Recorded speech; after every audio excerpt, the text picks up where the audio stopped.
Monsieur le maire d'Angers, président d'Angers-Loire Métropole, Christophe Béchu, notre ami. Madame la vice-présidente de la région Pays de Loire, en la personne de Madame Lydie Bernard, présidente de la commission agriculture, agroalimentaire, forêt, pêche et mer. Monsieur le député de la 7e circonscription, Monsieur Philippe Bollot.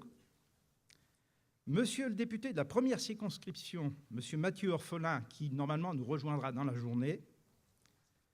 Monsieur le représentant du conseil départemental de Maine-et-Loire, en la personne de Monsieur Jean-Paul Boineau, secrétaire départemental, délégué à l'agriculture. Mesdames et messieurs les professionnels et étudiants, chers amis, au nom du conseil d'administration de l'ESA, que j'ai l'honneur de présider, et plus globalement de l'ensemble de l'ESA, j'ai le plaisir de déclarer ouverte cette 3e édition d'ESA Connect, rendez-vous de l'agriculture connectée, placée sous le haut patronage de Monsieur le ministre de l'Agriculture et de l'Alimentation, qui avait envisagé d'être parmi nous, mais n'a pu en réalité se joindre à nous en raison des travaux sur le budget au niveau du Parlement en ce moment. Vous avez vu, parce que vous avez tous la plaquette, que le programme de la journée est très chargé. Donc, je vais vraiment faire court. Mais avant de passer la parole à notre directeur général, M. René Ciré, je souhaite délivrer 3 messages. Le premier message est d'abord un message de remerciement pour votre présence nombreuse qui montre l'intérêt que vous portez à la thématique nouvelle de l'agriculture connectée, mais aussi une présence nombreuse qui est vraiment pour nous une marque de soutien. Elle est une marque de soutien car au-delà des soutiens financiers, des partenaires, que ce soit des collectivités publiques ou des entreprises qui nous ont permis de mettre en place cette journée et pour lesquelles tout à l'heure René Ciré adressera des remerciements personnalisés, votre présence importante est une marque de soutien car elle soutient d'une certaine manière une démarche originale qui est la nôtre dans cette thématique de l'agriculture connectée. En effet, et là c'est mon second message, dans une école qui délivre plus de 800 diplômes par an, dont près de 500 diplômes BTS et licences professionnelles, 170 diplômes d'ingénieurs, et cela sans compter des diplômes de niveau intermédiaire, Bac+4 et Master. Autrement dit, dans une école où la technique, où l'enseignement de la technique a une large part, on pourrait s'attendre à ce que cette problématique des nouvelles technologies, du numérique, soit abordée d'abord sous l'angle technique. En réalité, sans sous-estimer cette dimension technique, pour l'ESA, il s'agit de s'interroger plutôt sur les aspects humains de ces techniques, et notamment sur l'impact de ces nouvelles inventions sur l'agriculture d'aujourd'hui, soit plus concrètement sur la vie au travail des agriculteurs, que ce soit dans l'acte de production lui-même ou dans ses relations avec l'amont, l'aval, des relations collatérales, et sans oublier bien sûr l'impact environnemental. Ce faisant, l'ESA est fidèle à ses valeurs, car l'ESA a toujours affirmé la suprématie de l'homme par rapport à la technique, cette dernière étant au service du premier et non l'inverse. Et l'ESA fêtera dans 1 an ses 120 ans et est mieux placée que quiconque pour constater que les techniques passent, mais les hommes restent. Enfin, mon dernier message, après avoir fait un remerciement, si je puis dire, de l'externe, c'est d'adresser un remerciement à l'interne, bien sûr à René Ciré et à toutes ses équipes, en particulier à Bertille Tarot, qui est la responsable du laboratoire de recherche en sciences sociales, dit le LARES, avec également une responsabilité de l'animation de la chaire mutation agricole. Donc, merci à vous pour nous avoir concocté un programme tout à fait riche, avec des intervenants de grande qualité. Il vous a fallu mobiliser beaucoup d'énergie pour que tous les gens qui concourent à l'organisation de cette journée, il a fallu quand même les fédérer, les emmener là où on souhaitait les emmener, Et puis également, je crois que c'est un exercice qui mérite d'être salué, c'est cet exercice qui consiste, pour vous c'est la 3e fois, à réactualiser, à faire un point sur toutes ces techniques numériques, comme on dit dans le langage scientifique, à faire un état de l'art. Eh bien, c'est cet état de l'art qui va être fait toute la journée devant vous. Je vous remercie de votre attention et je passe la parole à notre cher René. Bonne journée à tous.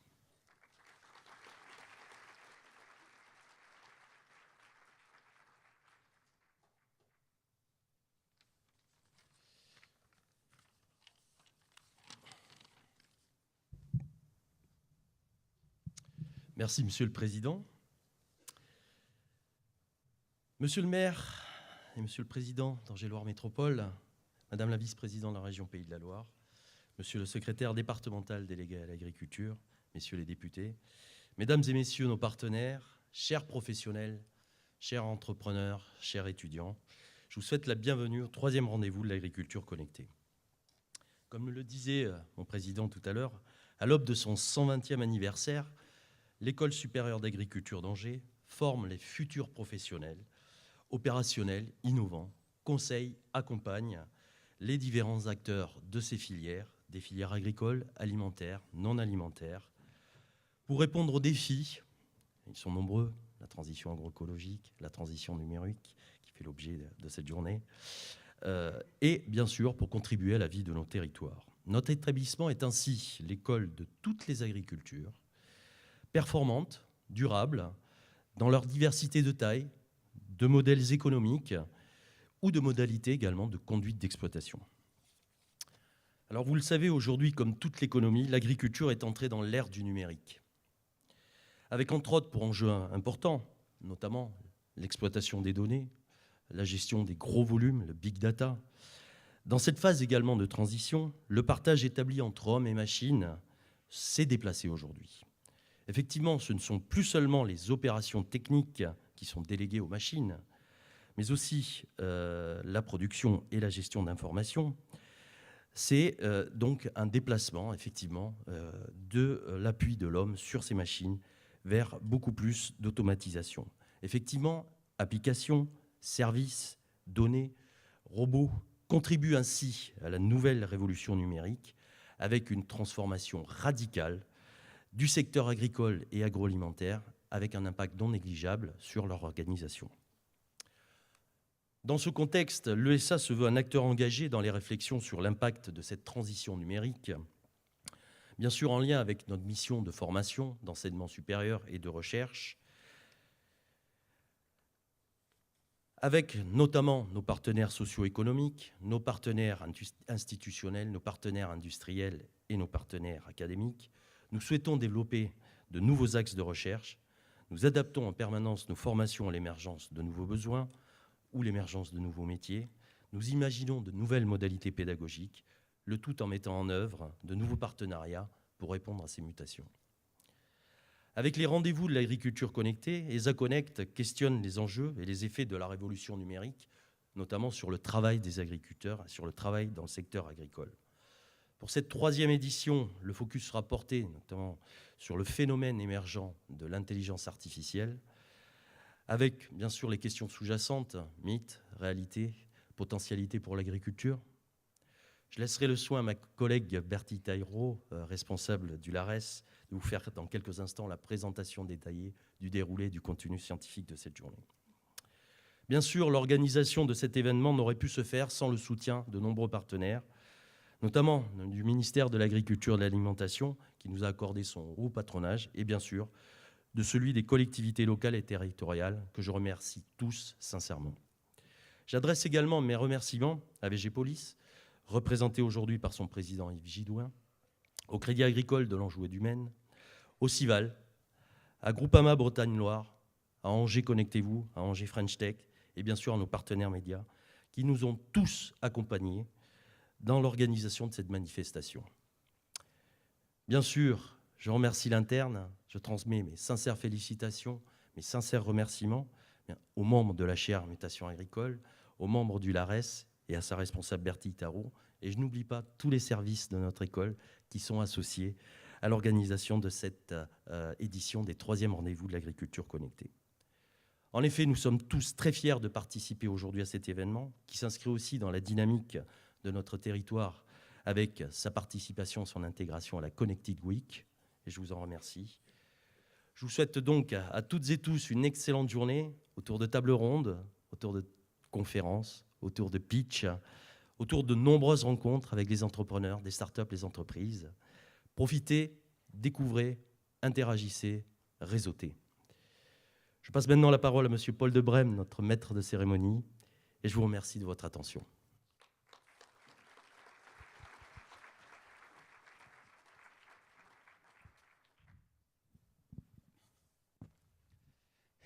Bonjour à tous, merci beaucoup de votre présence, bienvenue au rendez-vous de l'agriculture connectée. Vous l'avez compris, on va parler d'intelligence artificielle cette année et on va se demander de quoi est-ce qu'elle est vraiment capable. Qu'est-ce qu'elle peut apporter à l'agriculteur? Est-ce qu'elle est de nature à modifier, transformer, bouleverser, révolutionner son travail? Et puis on va même se demander qu'est-ce qu'il en est du nombre d'agriculteurs? Est-ce que ce nombre va être modifié par cette intelligence artificielle, cette robotisation, ces technologies numériques en général? On va donc se le demander avec des pitchs de start-upers qui vont venir présenter leurs solutions. Elles sont souvent très, très étonnantes. On va voir ça avec des experts qui vont venir faire des présentations magistrales, des tables rondes, une ce matin, une cet après-midi, et puis avec vous. Avec vous, on a besoin de vous aujourd'hui, c'est votre rendez-vous. C'est la notion même de rendez-vous, c'est qu'on se rencontre. Donc on a besoin de vous, de vos interventions, de vos questions.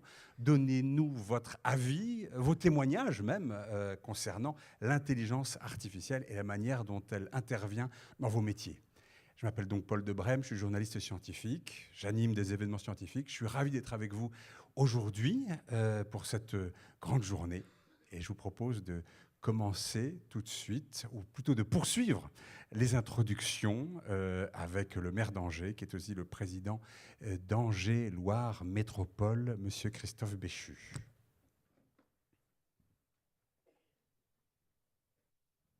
Vous accueille. Merci.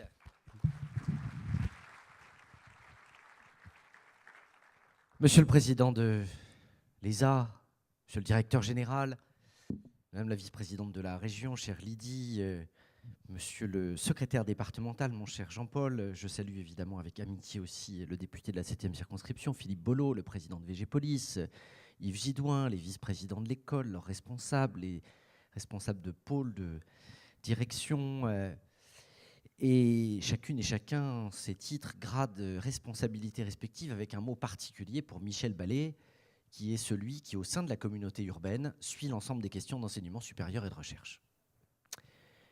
Alors, en cet instant, j'ai un regret et une fierté. Mon regret, il va être simple, vous allez le comprendre, c'est que je ne vais pas pouvoir assister à la totalité de cette journée.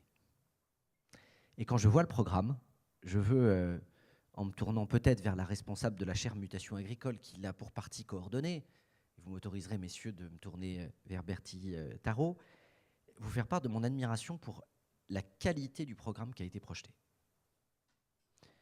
Faire de l'habillage en disant on va trouver 3-4 sujets qui font un peu connectés, high-tech, digital, c'est absolument pas l'état d'esprit avec lequel les choses se sont faites. Il y a, dans les thèmes qui vont être abordés aujourd'hui, d'abord une profonde actualité à parler d'intelligence artificielle quand on sait à la fois ce que ça représente, et en même temps, aussi bien en termes d'opportunités qu'en termes de menaces, et l'actualité qu'il y a aujourd'hui à s'interroger sur les modèles qu'il convient de retenir, mais pas seulement. Vous avez multiplié à la fois les intervenants de qualité, les sujets qui vont permettre de prendre des chemins de traverse pour ceux qui ne veulent pas passer 2h30 dans un amphi, mais qui vont pouvoir profiter de séquences courtes qui permettent à chaque fois, précisément, comme le disait le président, de faire l'état de l'art sur un certain nombre de sujets. Ma fierté, c'est évidemment de voir cet événement aujourd'hui dans cette école. Ici, dans un cadre, ça a été dit à l'instant par le directeur général, M. Siret, qui est celui de la Connected Week. Et c'est la raison pour laquelle il va être compliqué pour moi de pouvoir assister à cette journée. Puisque depuis ce week-end, nous avons une multiplicité d'événements dans un cadre particulier, c'est que notre ville a été choisie pour accueillir le Davos de l'électronique. Et nous avons depuis hier matin une centaine de congressistes de très haut niveau qui viennent de 24 pays, principalement d'Asie et d'Amérique, pour réfléchir au devenir de la tech, du digital, du numérique. Leur dernier congrès, c'était à Singapour. Celui d'avant, c'était à Manille. La dernière fois qu'ils étaient venus en Europe, c'était en 2005 et c'était à Londres. Quand j'ai été capable de capter cet événement, c'est évidemment une fierté. Que cet événement se déroule depuis hier chez nous, c'en est une supplémentaire qui se prolonge jusqu'à la fin de la semaine. Nous le devons à la mobilisation du territoire. Et cette ESA Connect, c'est un événement qui existait avant, qui existera après, mais qui, en prenant place dans cette semaine, braque aussi les projecteurs sur le fait que c'est tout un écosystème qui prend la décision d'unir ses forces en se disant qu'à défaut d'être le plus grand, il peut être le plus soudé. Et c'est exactement dans l'état d'esprit dans lequel nous faisons les choses. Je vais même oser une comparaison, Président. Il y a ici un GAEC de l'économie connectée. Et dans ce GAEC, ce que nous partageons, ce que nous mettons en commun, c'est ça. C'est cette volonté, cette manière de faire en sorte d'avancer, cette façon de nous dire qu'il y a peut-être des moyens qu'il faut qu'on partage ou qu'on mutualise pour abaisser les coûts, et que c'est comme ça qu'on réussira à s'en sortir, en se sentant responsables les uns des autres.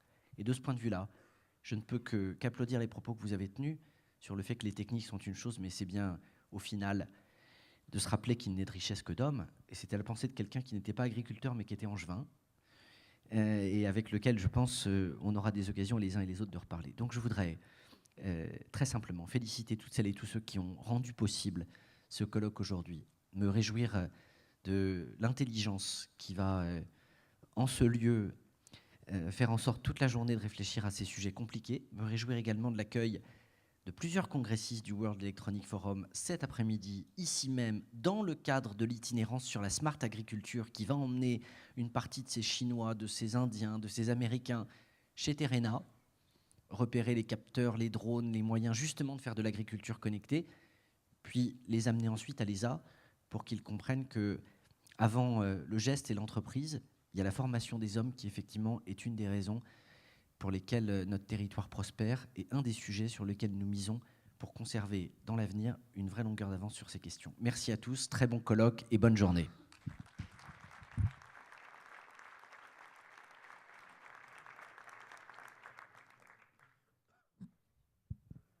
Merci monsieur. Nous avons aussi l'honneur d'accueillir la vice-présidente de la région, qui est aussi présidente de la commission agriculture, agroalimentaire, forêt, pêche et mer. C'est Lydie Bernard.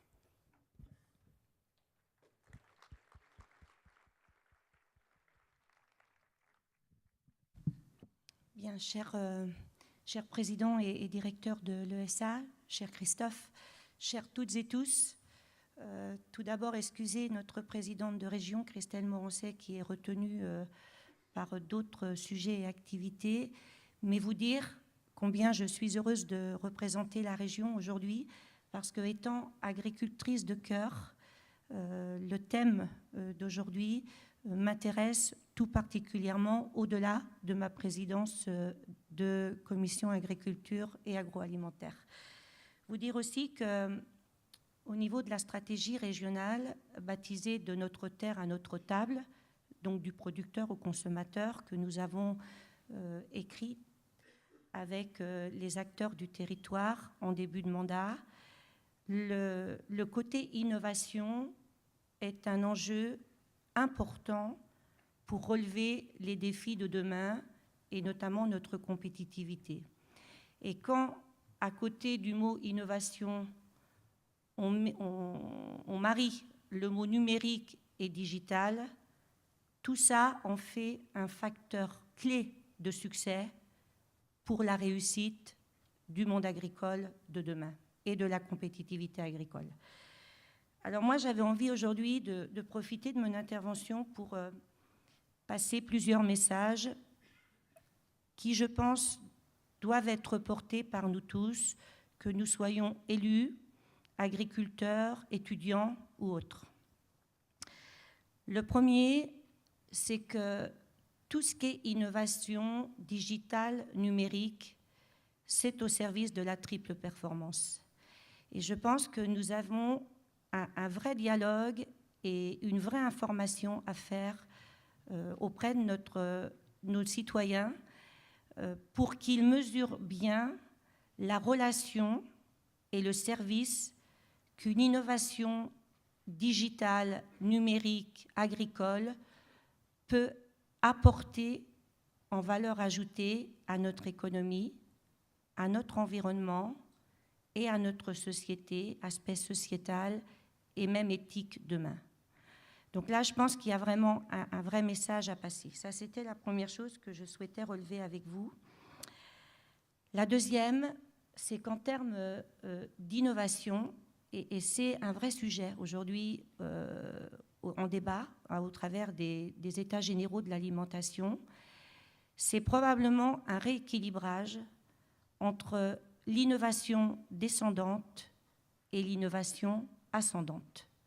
Et là, je pense que, y compris sur le thème numérique et digital, on va probablement continuer à aller vers une innovation ascendante où les acteurs du territoire vont être porteurs de projets. Et tout ça devra se marier, bien sûr, avec une innovation descendante, parce qu'on en aura toujours besoin, mais je pense qu'on est quand même à l'heure où il y a de vraies questions à se poser sur le rééquilibrage de ces deux formes d'innovation.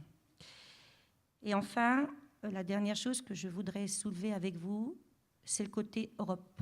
Alors j'ai vu que c'était au programme de votre journée et en tout cas la région s'en réjouit. Pourquoi ?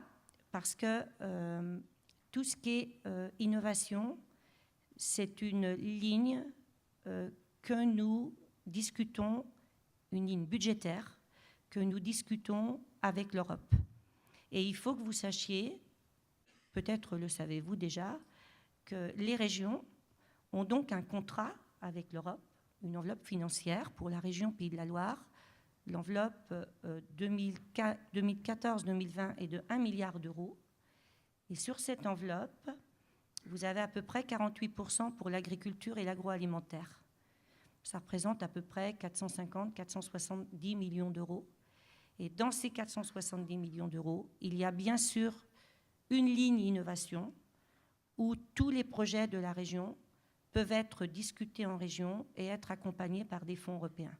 Et je vous le dis parce que maintenant, depuis 2 ans que je suis élue, nous avons l'occasion, avec les services qui sont aussi présents aujourd'hui à mes côtés, de rencontrer d'autres acteurs européens. Et les autres acteurs européens, allemands, italiens ou autres, ils se prétendent européens, mais ils vivent à l'européenne pour tous les dossiers innovants. Et nous, en France, on se prétend européen, mais on a encore du mal à penser Europe dès qu'on a un dossier innovant. Voilà, donc moi je suis vraiment très heureuse que l'Europe cet après-midi fasse partie des débats parce que côté financement européen, il faut que nous nous organisions, alors nous la région, mais aussi l'État français, pour aller chercher encore plus de lignes sur la recherche et le développement, parce que sincèrement, les autres y arrivent, donc il n'y a pas de raison que nous n'y arrivions pas. Alors pour terminer, eh bien écoutez, je voulais vous souhaiter une très bonne journée. Moi, je vais rester une bonne partie de la journée avec vous. C'est possible qu'un appel me demande de rentrer à la région cet après-midi, mais en tout cas, je serai là au moins toute la matinée et je resterai aussi avec vous déjeuner.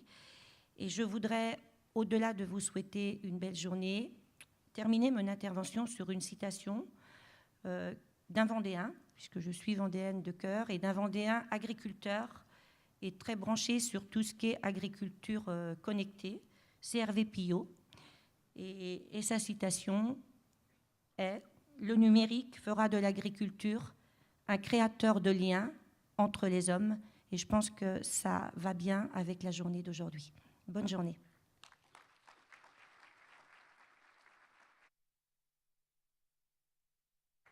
Merci beaucoup, madame. Le président de Végépolis, le pôle de compétitivité du végétal, est là avec nous aussi. Yves Gidouin, le voilà déjà. Merci beaucoup. Bonjour à tous. Monsieur le maire d'Angers, président d'Angers-Loire Métropole, Madame la vice-présidente de la région des Pays de la Loire, Monsieur le secrétaire départemental délégué à l'agriculture, Messieurs les députés, cher président de l'ESA, Monsieur Pierre Gantier et René Siret, donc chers amis, chers élus, Mesdames et Messieurs les directeurs, les étudiants, les professionnels. Et donc, chers amis, bonjour à tous. L'ESA Connect, c'est donc le rendez-vous de l'agriculture connectée. Et donc, je suis heureux, en qualité de nouveau président de VG-Police, très honoré de participer à l'ouverture de cet événement qui marque le renouvellement d'un partenariat, d'ailleurs engagé entre VG-Police et l'ESA depuis la création d'ESA Connect. Comme l'a souligné Christophe, nous sommes, monsieur le maire d'Angers, nous sommes dans une semaine très riche en matière de numérique, de connectique, de connexion, et effectivement les délégations nombreuses internationales qui sont cette semaine dans notre région vont permettre sans aucun doute, et on a pu déjà le mesurer hier, des échanges très intéressants entre nous et pour le futur. Donc l'ESA est un des membres importants de VG-Police, très engagé depuis la création de VG-Police en matière de formation et très actif. Et nous sommes heureux que le laboratoire, l'ARES, se soit saisi de la thématique de l'agriculture connectée.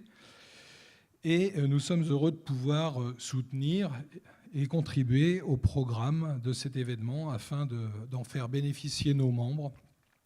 Et cette année, je voudrais souligner 4 intérêts majeurs. Donc, tout d'abord, comme vous le savez, la mission principale de VG-Police, c'est d'accompagner des projets innovants, environ une 50aine par an, dans le but de créer des végétaux respectueux de l'environnement, de la santé et de la biodiversité. Un des axes d'innovation concerne les nouvelles technologies pour les systèmes de production. De nombreux projets collaboratifs accompagnés par le pôle intègrent ces nouvelles technologies au service de la smart agriculture et mobilise différentes compétences qui concernent les équipements, le machinisme, la robotique, le numérique, la modélisation, les capteurs, l'imagerie, l'utilisation de données, etc. Pour favoriser l'émergence de nouveaux projets et permettre aux entreprises de mieux cerner le potentiel de secteur, plusieurs fois par an, notre pôle propose à ses adhérents diverses animations sur ce thème. ESA Connect, bien évidemment, rentre parfaitement dans ce cadre. L'intelligence artificielle, principale thématique abordée cette année, est quelquefois qualifiée de fantasme, mythe, réalité, de quoi est-elle capable? Mais d'ores et déjà, elle est présente à travers le machine learning et la technologie associée des réseaux de neurones. Et j'espère, je suis sûr que cette journée éclairera et suscitera de nombreuses idées entre nous. Autre mission de VG-Police qui prend d'autant plus de valeur sur cette thématique.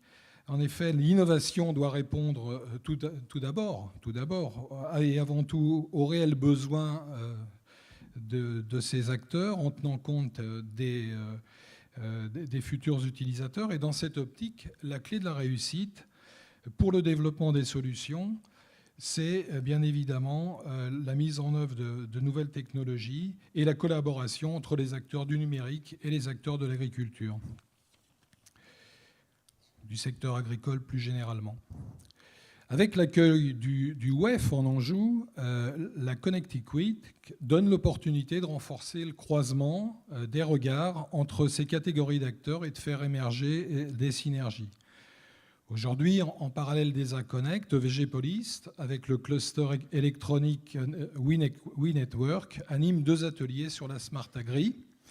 Ils vont permettre à ces opérateurs internationaux de l'électronique, venus dans le cadre du WEF, de se confronter aux problématiques du secteur agricole de l'Ouest de façon très concrète et ensemble de concevoir la Smart Agri de demain. En fin de journée, une synthèse de ces travaux vous sera restituée. Autre point, cette révolution de l'agriculture numérique n'a pas lieu qu'en France. Aussi, pour la première fois dans Hexaconnect, nous animerons un atelier Europe, comme l'a souligné Madame Bernard, qui s'appuie sur des exemples de membres de la plateforme européenne S3P AgriFood.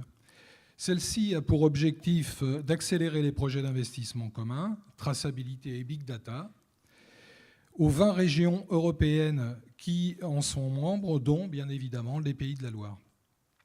Je terminerai par un appel, car VG-Police organise également et actuellement une deuxième édition de son concours pour favoriser le développement des jeunes entreprises offrant des solutions innovantes du numérique appliquées au domaine du végétal. Il est encore temps de candidater. La clôture du concours aura lieu le 25 novembre et la dotation est de l'ordre de 10 à 15 000 euros pour favoriser le développement de 4 startups. Nous sommes persuadés à VG-Police qu'un grand nombre de nos innovations de demain passent par les jeunes entreprises, par vos jeunes entreprises. Aussi, nous vous engageons à saisir cette opportunité. Donc, je vous souhaite une très belle journée. Je suis sûr qu'elle sera bien évidemment très riche et que les sujets abordés permettront à la fois découverte, réseautage, business. Et on aura le plaisir d'échanger, je pense, au cours de cette journée de travail. Voilà, bonne journée à tous.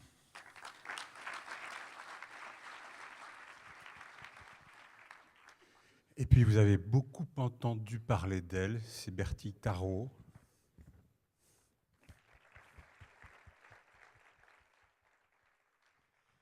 Donc sociologue, responsable du LARES, qui est le laboratoire en sciences sociales de l'ESA, et puis responsable de la chaire mutation agricole à l'ESA, qui est en charge de la journée d'aujourd'hui.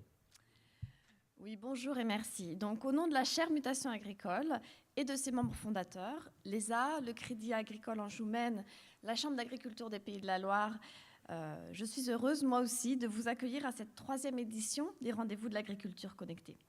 Alors, ces rendez-vous ont été initiés en 2015. Les premiers nous ont permis d'explorer la diversité des usages du numérique en agriculture. La déclaration d'information administrative, la recherche d'informations sont ces premiers usages et ils sont aujourd'hui généralisés en agriculture. Le numérique, c'est aussi des outils de communication entre agriculteurs, entre eux et les consommateurs. C'est un outil d'échange d'informations au sein des filières. Et la 2e édition de nos rendez-vous ont exploré la façon dont les nouvelles technologies, des réseaux sociaux de communication à la blockchain, permettaient de repenser les formes de coordination au sein des filières, les liens entre producteurs et consommateurs. Ils ont permis d'imaginer les conditions de renforcement d'une économie collaborative plus avancée en agriculture. Alors cette 3e édition, elle se centrera sur d'autres usages du numérique, sur d'autres outils, parce qu'on assiste en effet depuis quelques années à des développements importants d'équipements nouveaux pour les agriculteurs. Ça concerne la robotique et l'automatisation de certaines tâches. Alors des équipements relativement anciens prennent de l'ampleur, comme les robots de traite. Aujourd'hui, près de 10% des exploitations d'élevage spécialisées en lait en sont équipées. Mais d'autres équipements émergent et vous les découvrirez dans les AgriPitch. Ça concerne également des outils de mesure, des capteurs associés à des outils d'aide à la décision. Cela concerne enfin le développement de logiciels de gestion de l'activité. Nous sommes ainsi entrés dans un régime d'innovation. Une profusion d'offres technologiques sont proposées aujourd'hui aux agriculteurs. Et ces offres répondent à des promesses.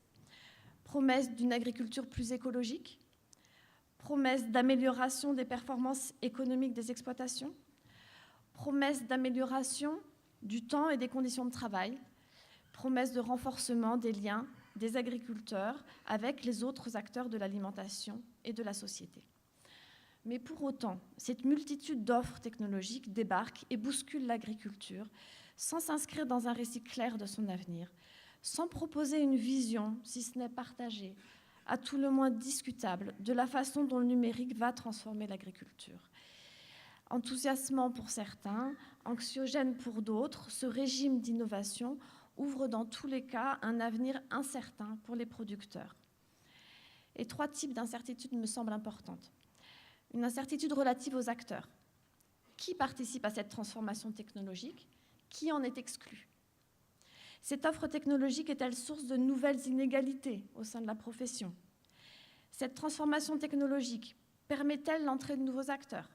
Et comment ces évolutions recomposent-elles les mondes agricoles? Deuxième incertitude, l'incertitude relative aux usages. Comment les agriculteurs, les autres professionnels de l'agriculture se saisissent des outils numériques? Comment ces usages transforment les métiers? Et troisième incertitude, l'incertitude relative aux effets.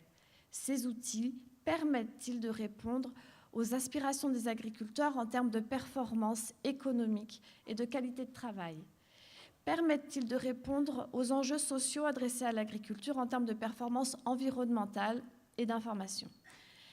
Et dans ce contexte incertain, le projet de la chaire mutation agricole consiste à produire des connaissances entre chercheurs en sciences sociales et professionnels pour éclairer les acteurs de l'agriculture et de l'alimentation.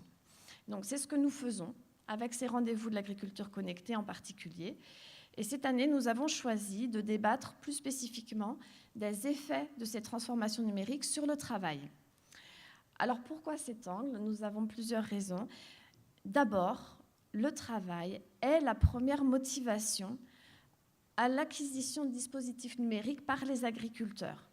Nous sommes allés, depuis quelques années, à la rencontre de près de 200 agriculteurs, des arboriculteurs, des éleveurs, des maraîchers, des viticulteurs, et ils nous disent investir dans des robots, dans des outils de gestion ou de surveillance pour gagner du temps, pour améliorer le confort de travail.